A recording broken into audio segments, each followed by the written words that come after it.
Hello students.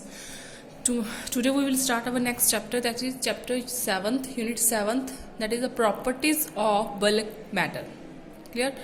Next chapter जो हम start कर रहे हैं प्रॉपर्टीज फाइंड करेंगे हम, that is a bulk matter की उसकी डिफरेंट प्रॉपर्टीज है. That is first of elasticity, pressure, viscosity, fluid flow, surface tension, thermal expansion and calorimeter, transfer of heat. Clear?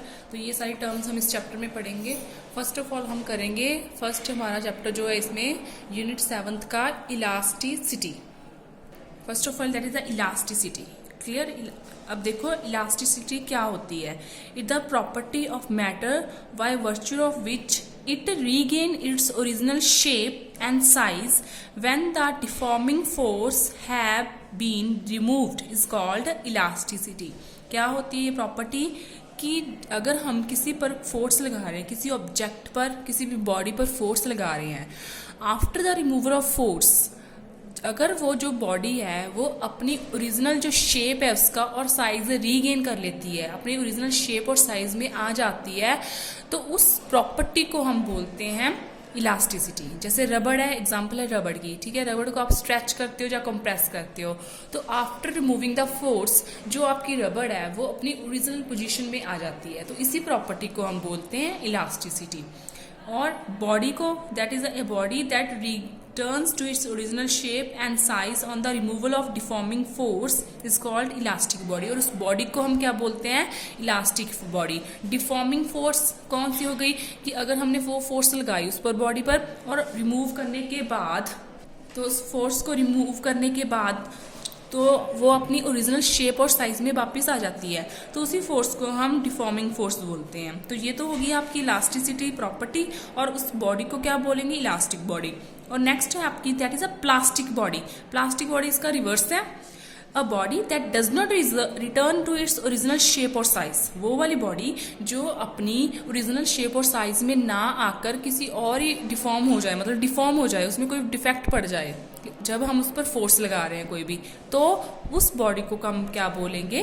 Plastic body. ठीक है, जैसे एग्जांपल दी पट्टी, paraffin wax etcetera, example of nearly plastic body. और एक और चीज है कि कोई भी आपकी बॉडी जो है वो 100% इलास्टिक नहीं हो सकती और ना ही 100% प्लास्टिक हो सकती है. मींस अगर अब इलास्टिसिटी की बात करें कि वो अपनी ओरिजिनल शेप और साइज में वापस आ गई, पर फिर भी कुछ ना कुछ थोड़ा सा निग्लिजिबल माइनर सा उसमें डिफेक्ट रह ही जाता है, तो हम उसको ये ऐसा कहेंगे कि कोई भी जो बॉडी है ना तो वो 100% इलास्टिक होती है और ना ही 100%, अगर प्लास्टिक बॉडी है तो ना ही वो 100% प्लास्टिक हो सकती है. क्लियर? तो ये तो आपका हो गया elastic and plastic behaviour of solids. तो नेक्स्ट आपका हुक्स लॉ है, इंपॉर्टेंट है. हुक्स लॉ क्या कहता है? It states that the extension produced in a wire is directly proportional to the load attached to it. कि जितना हम लोड किसी भी वायर पर अटैच करेंगे उतनी ही उसमें एक्सटेंशन होगी, उतनी वो एक्सटेंड होगी वायर. तो एक्सटेंशन किसके डायरेक्टली प्रोपोर्शनल होगी? लोड के. जितना उस पर लोड होगा उतनी ज्यादा उसकी एक्सटेंशन होगी. तो ये आपका हुक्स लॉ आ गया. तो similarly however this proportionality holds good up to a certain limit called the elastic limit. तो ये जो प्रोपोर्शनैलिटी है आपकी, ये कुछ एक लिमिट तक ही सर्टेन हो सकती है, गुड हो सकती है. उस लिमिट को क्या कहेंगे हम? Elastic limit. इट मीन्स ये आप किसी भी बॉडी पर फोर्स लगाए जा रहे हो, तो कोई एक ऐसा पॉइंट आएगा, लिमिट आएगी कि आफ्टर दैट लिमिट कि वो जो बॉडी है उसमें परमानेंट डिफेक्ट पड़ जाएगा, तो वो अपनी ओरिजिनल पोजीशन में वापस नहीं आ सकती. तो उस वैल्यू को क्या कहेंगे? उस लिमिट को क्या कहेंगे हम? Elastic limit. उसके बाद नेक्स्ट उसको मॉडिफाई किया गया फ्यू साइंटिस्ट कि जो आपका stress is directly propose to strain. अब स्ट्रेस और स्ट्रेन क्या होता है? स्ट्रेस नेम से शो हो रहा है, किसी पर प्रेशर डालना, स्ट्रेस डालना, फोर्स लगाना, दबाव डालना, that is a stress. Strain means उस पर स्ट्रेन पड़ गया, स्ट्रेन मीन्स उसमें डिफेक्ट पड़ गया, कि जितना ज्यादा हम उस पर स्ट्रेस लगा रहे हैं उतना ज्यादा उसमें स्ट्रेन आ रहा है, जितना ज्यादा हम उस पर फोर्स लगा रहे हैं उतनी ज्यादा उसमें डिफेक्ट पड़ रहा है. So your stress is directly proportional strain. और आपसे ऐसे भी कह सकते हो कि strain is directly proportional to stress. इसके बाद आपको पता है प्रोपोर्शनलिटी साइन हटाकर हम इक्वल का साइन लगा देते हैं और एक कांस्टेंट आ जाता है यहाँ पे। तो इस कांस्टेंट को हम क्या बोलेंगे, मॉडुलस ऑफ इलास्टिसिटी या फिर कोफिशिएंट ऑफ इलास्टिसिटी। जो आपका ये कांस्टेंट आया इसको हम मॉडुलस ऑफ इलास्टिसिटी भी बोल सकते हैं या फिर कोफिशिएंट ऑफ इलास्टिसिटी भी बोल सकते हैं किसी भी मटेरियल की। उसके बाद स्ट्रेस की डेफिनेशन है। स्ट्रेस अभी मैं बता रही हूँ, that is it is defined as the restoring force. Restoring force वो वाली फोर्स है कि जिसके रिमूवर जो लगाने के बाद वो जो बॉडी है वो अपनी ओरिजिनल पोजीशन में वापस आ जाती है। That is a restoring force जो उसके ऑपोजिट लगती है। पर यूनिट एरिया, कितने एरिया पर वो लग रही है, जो हम रिस्टोरिंग फोर्स लगा रहे हैं कितनी एरिया पर लग रही है, तो उसको हम बोलते हैं स्ट्रेस। स्ट्रेस को ऐसे भी बोल सकते हैं, stress is equals to external force applied upon area. That is external force जो अप्लाई कर रहे हैं, फोर्स अपॉन एरिया। ये स्ट्रेस जो होता है तो टू टाइप्स का होता है, one is normal and another is tangential. Normal जो डिफॉर्मिंग फोर्स है आपकी, अगर हम उसको सरफेस के नॉर्मल लगा रहे हैं, मींस परपेंडिकुलर डायरेक्शन में ला रहे हैं, परपेंडिकुलर लगा रहे हैं, ये आपका सरफेस है तो इसके सीधा ऐसे फोर्स लगा रहे हैं, मतलब उसका 90 डिग्री एंगल बन रहा है। नॉर्मल का मतलब 90 डिग्री एंगल परपेंडिकुलर, तो वो कौन सा स्ट्रेस हो गया आपका, वो हो गया आपका नॉर्मल स्ट्रेस। ठीक है, तो उसके बाद टेंजेंशियल समझे। टेंजेंट मीन्स अगर आपका जो आप फोर्स लगा रहे हो acting tangent to the surface, अगर आपके सरफेस है इसके टेंजेंट, मतलब टेंजेंट कौन सा होगा, यही सी चीज होगी, आप किसी को स्लाइड कर रहे हो, अपना हैंड को किसी बॉडी के ऊपर स्लाइड करो, ठीक है, तो वो जो स्ट्रेस हो गया वो कौन सा हो गया, टेंजेंशियल स्ट्रेस। और इसकी यूनिट देखो क्या होती है आपकी सीजीएस में, ये फोर्स की यूनिट सीजीएस में डाइन, एरिया की सेंटीमीटर स्क्वायर। तो सीजीएस में स्ट्रेस की यूनिट आ गई आपके पास डाइन पर सेंटीमीटर स्क्वायर और एसआई में न्यूटन पर मीटर स्क्वायर। ये इसकी डायमेंशंस है, क्लियर।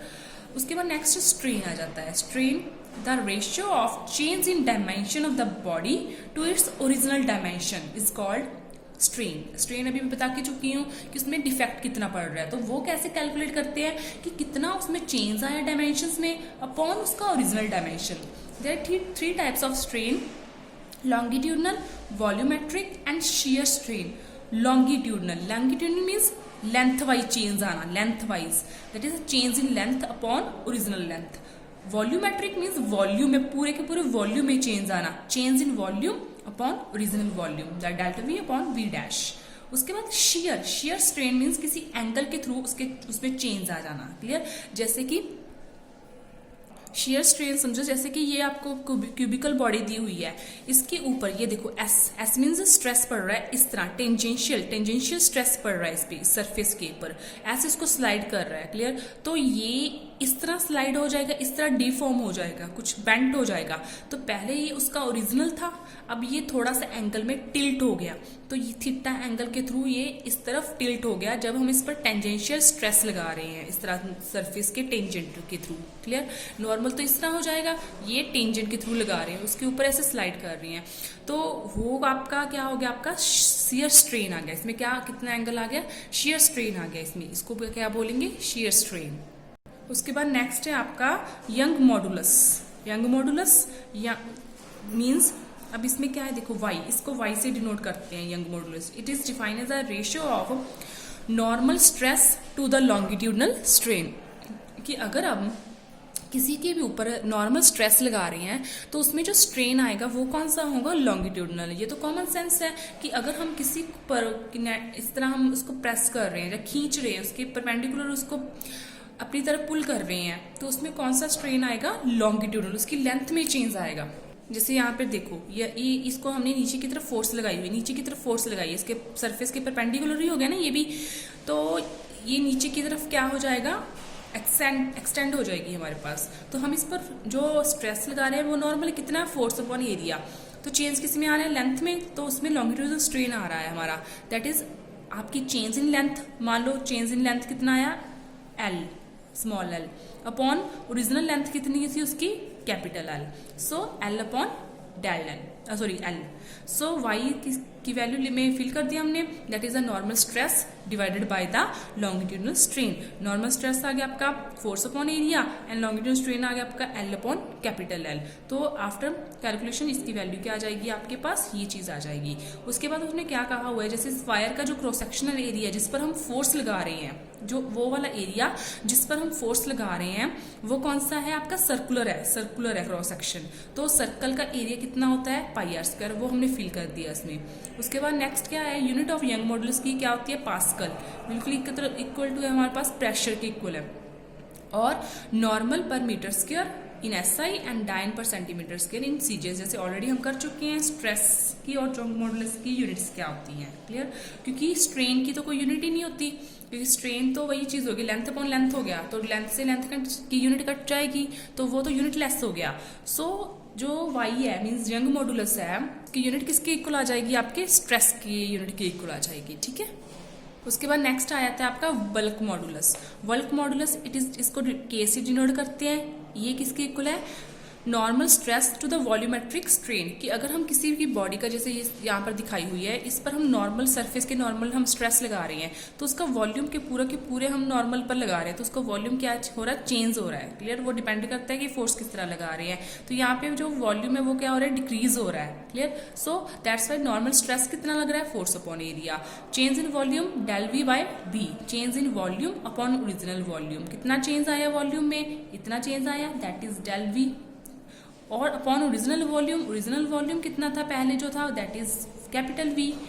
नेगेटिव साइन क्यों आया, for the decreasing of the volume, इसलिए हमने उस वहां पे नेगेटिव साइन, तो K की जगह पर वैल्यू फिल कर दी, normal stress upon volumetric strain. So इसकी वैल्यू क्या आ गई हमारे पास, ये चीज आ गई हमारे पास। तो सेम इसकी यूनिट भी किसके इक्वल हो जाएगी, स्ट्रेस के इक्वल हो जाएगी, क्योंकि वॉल्यूमेट्रिक स्ट्रेन है, ऊपर भी वॉल्यूम नीचे भी वॉल्यूम, तो ये तो यूनिट लेस हो गया। सो इसकी यूनिट भी क्या आ गई आपके पास, पास्कल, और न्यूटन मीटर स्क्वायर आ जाएगा in SI and dyne per centimetre square in CJs। उसके बाद नेक्स्ट लास्ट टॉपिक है, that is a modulus of rigidity. Modulus of rigidity किसकी इक्वल है, it is defined as the ratio of the tangential stress to the shear strain. अगर हम किसी भी body पर टेंजेंशियल स्ट्रेस लगाते हैं तो उसमें कौन सा स्ट्रेन आता है, शेयर स्ट्रेन आता है। जैसे अभी मैंने बता के चुकी हूँ आपको, ये बॉडी है क्यूबिकल बॉडी, इस पर हम क्या कर रहे हैं, इसके सरफेस के ऊपर टेंजेंट के थ्रू हम क्या लगा रहे हैं, इस पर स्ट्रेस लगा रहे हैं, ऐसा स्ट्रेस इस तरह स्लाइड कर रहे हैं, तो वो क्या होगा, क्योंकि इसका ये एंड तो फिक्स्ड है, तो अगर चेंज किस में आएगा, क्योंकि इस एक एंड को फिक्स करना पड़ेगा हमें, अदरवाइज तो पूरी बॉडी डिस्प्लेस हो जाएगी। तो जब एक एंड को हमने नीचे वाले को फिक्स कर दिया, तो ऊपर की तरफ हमने स्ट्रेस लगाया, टेंजेंशियल स्ट्रेस, तो ये थोड़ा सा बेंट हो जाएगी बॉडी, क्लियर। किस एंगल के थ्रू बेंट होगी, थीटा एंगल। तो ये कौन सा आपके पास स्ट्रेन आ गया, आपके पास शेयर स्ट्रेन आ गया, जब हम इस पर टेंजेंशियल स्ट्रेस लगाते हैं। तो आपका टेंजेंट स्ट्रेस कितना हो गया, force upon area. Shear strain कितना गया, थीटा, इसको नीटा से डिनोट करते हैं। नीटा किसके इक्वल आ गया आपके पास, tangential stress upon shear strain, that is F upon A theta. अब इस एंगल में हमने थीटा की वैल्यू निकाल ली टेन थीटा के थ्रू, इस एंगल में देख लिया, दैट इज F डैश। इसमें हमने टेन थीटा की वैल्यू निकाल ली, that is F into F dash upon A F, that is base upon perpendicular upon base. ये आपका परपेंडिकुलर हो जाएगा, ये थीटा, ये एंगल थीटा है, ये 90 हो जाएगा, ये आपका बेस हो जाएगा। सो कितना हमारे पास यहाँ से लेकर यहाँ तक पोजीशन में डिस्प्लेस हुआ, x। तो ये इसकी लेंथ कितनी थी, इसका प्रॉपर हाइट जो लगा लो चाहे, दैट इज L। तो थीटा की वैल्यू कितनी इसकी इक्वल आ गई आपके पास। अगर आपके पास जो थीटा है, शेयर स्ट्रेन है, वो बहुत स्मॉल है, तो tan थीटा किसके इक्वल हो जाता है, थीटा के। अगर आपके पास जो थीटा है वो वेरी वेरी स्मॉल है, सो आपके पास थीटा की वैल्यू क्या आ जाएगी, x अपॉन L। सो यहाँ पे थीटा की वैल्यू फिल कर जाएंगे हम, तो नीटा की वैल्यू क्या आ जाएगी आपके पास, F अपॉन A। थीटा की वैल्यू x अपॉन L है, तो x नीचे L ऊपर, तो आपके पास नीटा की वैल्यू ये आ जाएगी। सेम इसी की यूनिट भी क्या आ जाएंगी आपके पास, दैट इज पास्कल और न्यूटन पर मीटर स्क्वायर इन SI, क्योंकि x अपॉन L दोनों ही लेंथ्स हैं, दोनों ही लेंथ्स हैं, तो इससे यूनिट लेस हो जाएगा, ऊपर की यूनिट नीचे की यूनिट से कैंसिल आउट हो जाएगी, ठीक है। तो ये आपका था कुछ टॉपिक्स थे जो हम इलास्टिसिटी चैप्टर में किए थे। It's very important topic and very easy also, clear. तो कोई भी डाउट हो तो आप पूछ सकते हो। Okay, thank you.